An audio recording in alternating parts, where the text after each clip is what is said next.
Hey, good morning, boys. It's January 15th, and today's story was about Jacob and Esau, and they're chasing each other around in the wilderness and not being able to get along and fighting with one another. And Jacob ends up terrified of his brother because he's done terrible things to him and is anticipating that time when they're going to meet again and expects that Esau is going to take his revenge out on him. So he's making all kinds of preparations for that coming up meeting. And I guess I was just thinking that we obviously had four boys in our house, and you guys didn't always get along fantastically, but most of the time you weren't out to kill one another at least.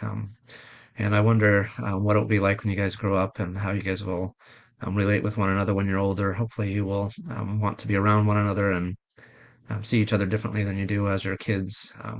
I know certainly with my siblings and with Mandy's brothers and sisters, and those relationships change over time, and you certainly see it differently when you're in your 30s and 40s than you did when you were in your teens. So I pray for that for you guys, that you would get along well with one another, that where there needs to be forgiveness and reconciliation, that would happen for you too, and that you'll just enjoy being around one another someday. I think you do to some degree today already, but looking forward to seeing how that comes about when you're a little bit older too.